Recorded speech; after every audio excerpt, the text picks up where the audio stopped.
Bienvenue sur le plateau Village Semence. N'oubliez pas de nous rejoindre sur les réseaux sociaux @Village Semence pour poser vos questions. Nous ne manquerons pas de vous y répondre. Aujourd'hui en plateau pour le grand débat, nous allons parler entreprendre en agri-rural, comment s'installer, quel statut et quel accompagnement. Pour en parler, j'ai le plaisir d'accueillir 4 personnes, 4 invités qui vont chacun avec leur structure nous expliquer comment le monde agricole est un monde merveilleux et que tout le monde peut y participer. Laurence Pigano, bonjour. Bonjour. Vous êtes directrice de l'AFE et vous allez nous expliquer à nouveau quel est votre accompagnement. Dominique Bouvier, vous êtes responsable du service entreprise et installation à l'APCA. Bonjour. Bonjour. Et là aussi, vous allez nous expliquer toute l'importance de votre institution. Valentin, vous travaillez, vous êtes animateur au sein du CIVAM au Finistère. Là aussi, c'est une structure assez intéressante et on va voir que la localisation est un élément important. Et je termine avec vous, bonjour. Claire Quintin, bonjour. Vous êtes responsable à l'intérieur d'une couveuse. Alors non, ce ne sont pas des poules, on accompagne avec vous des entrepreneurs. Laurence, bonjour. Je commence avec vous. Alors, l'AFE, comment est-ce que vous accompagnez les entrepreneurs? Quelle est votre mission? Alors l'AFE, l'agence France Entrepreneur, est une agence qui est au service des créateurs d'entreprises, des repreneurs d'entreprises et d'une manière générale de toutes les personnes qui ont un projet de développement de leur entreprise. Nous sommes aussi au service de tous ceux qui les accompagnent. Voilà, donc les réseaux d'accueil et d'accompagnement qui sont là pour justement accueillir physiquement les entrepreneurs. Donc, voilà, et là, nous sommes sur le salon de l'agriculture et je crois que vous avez édité un guide particulier pour entreprendre en milieu rural. Je crois que vous avez quelque chose avec nous à nous montrer. Voilà, exactement, je vous le montre. Je vais vous le prendre, merci. Entreprendre en milieu rural. Parce que notre objectif premier, c'est d'informer les créateurs d'entreprises, de leur donner tous les outils qui leur permettent de créer leur entreprise dans de bonnes conditions. Et quand je parle de créateurs d'entreprises, repreneurs d'entreprises, naturellement, on ne s'adresse pas qu'aux commerçants, artisans, professions libérales. On s'adresse à tous les entrepreneurs, y compris ceux qui ont un projet en agri-rural. Voilà, mais nous, notre objectif, c'est de leur donner des clés, de leur donner des informations, des outils, mais surtout de les orienter vers les accompagnants, vers les réseaux d'accompagnement qui sont sur place, qui peuvent les accompagner, parce que ça, c'est vraiment un gage de réussite. Alors, Dominique, donc vous représentez l'Assemblée permanente des chambres d'agriculture. Qu'est-ce que c'est que précisément? Alors, les chambres d'agriculture sont présentes sur le territoire, sur tout le territoire, puisqu'en fait, il y a une chambre par département, et donc une chambre régionale également, et donc nous sommes tête de réseau des chambres d'agriculture en tant qu'Assemblée permanente des chambres d'agriculture.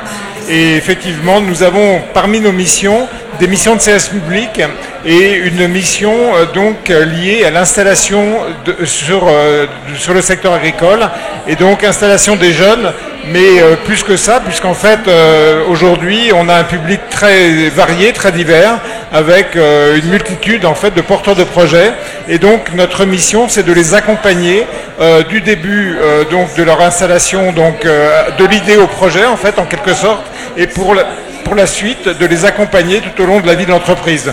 Donc nous sommes présents notamment au sein des points accueil installation, où nous allons pouvoir orienter donc le porteur de projet sur les bonnes structures en fonction de leur projet, de leur plan d'entreprise, leur business plan en fait en quelque sorte, et par la suite de les accompagner en fait vraiment précisément jusqu'au bout de leur installation.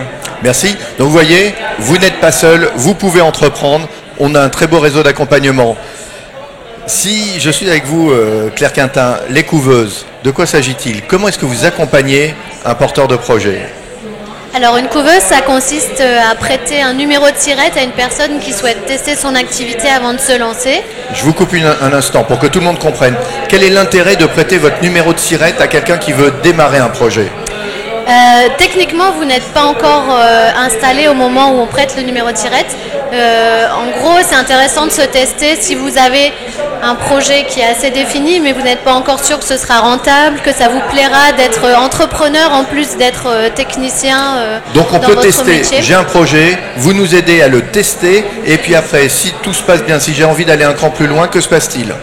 Si tout se passe bien, vous vous installez, vous allez au centre de formalité des entreprises pour créer votre propre entreprise. Donc tant que vous êtes en test d'activité, vous gardez votre statut antérieur, vous conservez par exemple votre RSA, vos aides de chômage,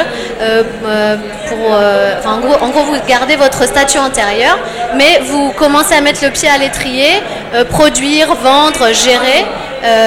C'est vraiment ça qui est important, c'est-à-dire que vraiment on va accompagner le porteur de projet, on va lui donner l'opportunité de valider son projet. Voilà, on donne un statut juridique qui donne une sécurité pour tester son projet, tout en étant accompagné de façon collective et individuelle. Merci. Valentin, vous intervenez au sein du CIVAM. Qu'est-ce que c'est précisément et comment vous accompagnez ces porteurs de projet ? Alors le CIVAM, c'est une association de paysans et nous intervenons un peu dans une phase en amont de ce qu'elle vient de décrire, c'est-à-dire que si vous avez une idée de projet mais vous n'êtes pas issu du milieu agricole, vous n'avez pas de connaissances ni de compétences, eh bien vous venez nous voir, nous on va vous accompagner pour réussir à mettre en place vos idées jusqu'à votre projet.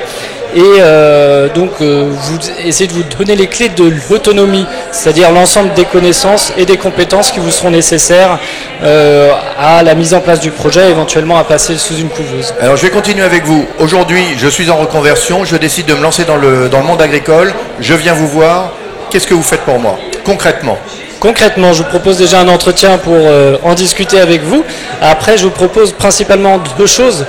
C'est un ensemble de contacts de gens qui sont un petit peu dans votre cas et qui se sont déjà installés. Je vais vous proposer d'aller les voir, un ensemble de visites et de stages.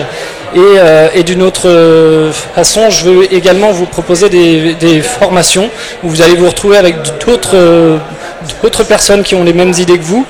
Et on va se retrouver dans des stages qui vont de 5-6 jours, etc. Donc je comprends que dans votre démarche, vous allez essayer de sécuriser le parcours de cette personne en reconversion, jeune et moins jeune d'ailleurs. Oui, il y a tous les âges. Et donc ça fait une passerelle avec vous, Claire, c'est-à-dire que là, on vérifie la vraie volonté de la personne, sa capacité, on vérifie sa formation, on l'accompagne, et après il fait son test avec vous, c'est ça ? Voilà, et on a même tendance à dire que c'est pas nous qui testons les personnes, c'est elles-mêmes qui testent leur projet. En gros, une fois qu'elles ont vérifié que le projet correspond bien à leur aspiration, elles peuvent passer à la phase pratique de test d'activité. Ça c'est extraordinaire, mais je reviens vers vous alors. La PCA, on voit qu'on a des structures, peut-être si vous permettez le terme, micro-structures locales, des structures locales. Comment vous intervenez, comment vous interagissez avec ces structures ? Alors voilà, en fait, ils sont des acteurs parmi d'autres sur l'installation et pour les porteurs de projets. Et donc, nous orientons effectivement certains porteurs de projets sur ces structures-là en fonction de leur projet. Mais nous, c'est en quelque sorte la Chambre d'agriculture et le passage obligé, puisqu'en fait on a cette mission de service public. Donc en tant qu'établissement administratif, nous avons cette mission déléguée par l'État, et donc les porteurs de projets passent obligatoirement par la Chambre d'agriculture pour la préinstruction des dossiers. Mais bien évidemment, dans une première étape, c'est le point accueil installation, j'en ai parlé, qui est le passage obligé notamment pour les installations aidées. Excusez-moi, comment on retrouve ce point accueil installation ? Le point accueil installation, effectivement, il y en a un par département, et donc il y a un site qui vient d'être mis en place, qui est s'installer en agriculture.com, et donc vous avez toutes les adresses, toutes les coordonnées des points accueil installation qui vous permettent de vous orienter donc sur les bonnes structures et donc sur les bonnes formations. Et donc, dans ce point d'accueil installation, ça veut dire que j'ai une personne, j'ai un référent. Vous avez un référent qui va pouvoir vous accompagner, vous aider et donc vous adresser en fait aux structures, notamment pourquoi pas au CIVAM, pourquoi pas effectivement aux couveuses entreprises et donc pour avancer sur votre projet. Et après donc on prend le relais, notamment sur le plan de professionnalisation personnalisée qui vous permettra de compléter vos compétences pour avoir la capacité professionnelle pour pouvoir exercer le métier d'agriculteur. Donc, et sécuriser le projet comme vous l'avez signalé. Oui. Alors après, si je fais la passerelle avec l'AFE, donc là vous fonctionnez tous ensemble et vous relayez les informations, les demandes, et vous partagez de l'information sans doute ? Oui, on fonctionne naturellement tous ensemble.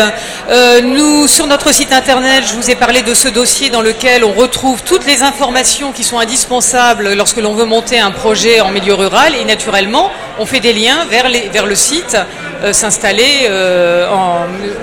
s'installer en agriculture.com. Voilà. Donc c'est très important parce qu'aujourd'hui le profil des entrepreneurs qui s'implantent à la campagne évolue. Et aujourd'hui on a de plus en plus de citadins qui ont envie de venir s'installer à la campagne. Donc ces citadins, eh bien, pour eux c'est un changement de vie total, c'est un projet de reconversion, mais il y a beaucoup de choses à prendre en considération pour que ça se passe bien. Alors un citadin qui veut aller s'installer, il a une problématique, ok, j'ai envie de devenir agriculteur, quelle que soit la thématique. Pour s'installer, il faut un terrain. Qui veut répondre? Comment est-ce qu'on l'aide? Comment est-ce qu'on l'accompagne? Là également, on va l'aider en tant que chambre d'agriculture puisqu'on a une autre mission de service public qui est la transmission d'exploitation et il existe un répertoire départ-installation.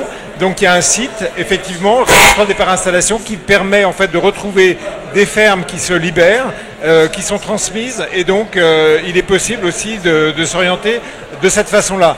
Mais également, il y a d'autres organismes qui s'occupent du foncier, notamment les SAFER, les sociétés d'aménagement foncier et rural, et qui permettent d'accéder à... Ça fonctionne, oui. Et qui permettront d'accéder au foncier en fonction des espaces qui se libèrent et des fermes qui se libèrent. Alors, on voit ça de votre côté. De votre côté, est-ce que vous les accompagnez aussi sur cette recherche de terrain pour monter leur projet? Alors déjà pour tester son activité sans terrain c'est compliqué. Donc effectivement c'est ce qu'on essaye de proposer au sein d'Espace Test Agricole. Donc en fait le but de l'Espace Test Agricole c'est en plus du numéro de SIRET mettre à disposition des moyens de production pour pouvoir tester son activité. Donc il y a des personnes qui se testent chez des agriculteurs qui sont d'accord pour prêter un bout de parcelle le temps du test sur des terrains achetés par des collectivités ou prêtés par des collectivités ou bien sur des lieux équipés. Souvent avec une aide de collectivités locales, de la SAFER, de Terre de Liens, enfin de structures qui aident ça. Et en fait, le fait déjà de tester son activité et d'être impliqué dans un milieu agricole par une mise en pratique du test, ça permet d'entrer dans le monde agricole, d'avoir des contacts, d'avoir de la reconnaissance, de faire ses preuves en fait, ce qui facilite derrière d'acquérir de la terre, voire parfois des agriculteurs qui ont juste prêté un bout de terrain disent allez finalement ça vaut le coup, je crois en toi, en ton projet, donc tu pourrais t'installer. Et ça, c'est assez extraordinaire. Hier, j'avais la chance de recevoir une personne de la région Île-de-France, la présidente des Espaces Verts, qui justement est en train de travailler pour récupérer un certain nombre de terrains, pour faciliter l'installation des agriculteurs face à l'urbanisation croissante à laquelle nous sommes en train d'assister, au moins déjà en Île-de-France. Un dernier sujet, il nous reste 3 minutes, il faut aller très vite. Le dernier point, c'est quelles sont les aides, comment vous les accompagnez d'un point de vue financier pour s'installer? Est-ce que vous les aidez dans cette démarche aussi? Nous, non, pas directement. On fait partie du 3P donc, qui a été mentionné avec les aides à l'installation. Donc, nous, on va plutôt les aider à avoir le panel des aides qui sont possibles, parce qu'il n'y a pas que les aides à l'installation, il y a les aides à l'installation, mais pas que. On va surtout les aider à voir si c'est bien adapté à leur projet, parce que ce n'est pas toujours le cas. Il ne faut pas surtout contraindre le projet pour prendre absolument les aides, ce qui peut ne pas être très, très bon pour le projet. Merci. Claire? En tant que couveuse, on n'a pas forcément de financement, mais voilà, c'est pareil. Donc vous allez les flécher?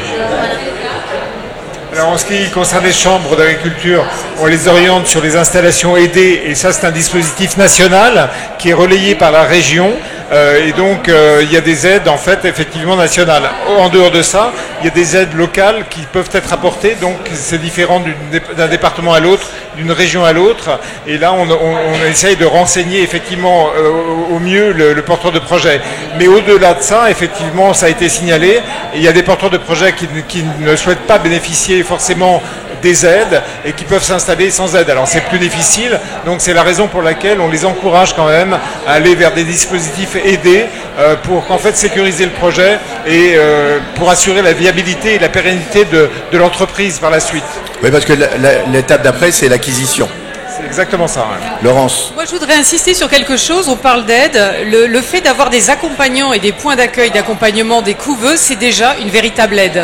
Il faut savoir qu'un dispositif comme un dispositif de couveuse, on peut dire que c'est une véritable aide à la création d'entreprise parce que ça permet justement de se lancer, de se tester sans avoir encore de statut juridique. Parce que toutes les questions, vous savez, quand on entreprend dans l'agriculture, c'est exactement la même chose que quand on entreprend dans un autre domaine. Les agriculteurs sont comme des entrepreneurs exactement comme les autres, ils se posent les mêmes questions. Les questions de départ, c'est les aides, les statuts, etc. Nous, on est tous là, je pense, d'accord pour leur dire que c'est certainement pas l'essentiel. L'essentiel, c'est de se poser plein de questions en amont, de vraiment bien préparer le projet en amont, et puis justement de se faire accompagner. Ça, c'est vraiment l'essentiel. Mais il ne faut pas oublier que l'écosystème qu'il y a autour de ces tables, c'est déjà un véritable dispositif d'aide. Merci beaucoup. Je vous remercie tous les quatre. C'était particulièrement intéressant. Donc je vous rappelle, vous avez décidé de changer de métier, de partir de la ville à la campagne, de devenir agriculteur. Retrouvez cette vidéo qui vous donnera les premières explications, comment faire, avec qui, être sûr de votre projet sur @villagesemence, Twitter et YouTube et sur les sites de nos partenaires, l'AFE notamment, la PCA qui reprendra tous ces éléments. À très bientôt pour une prochaine émission.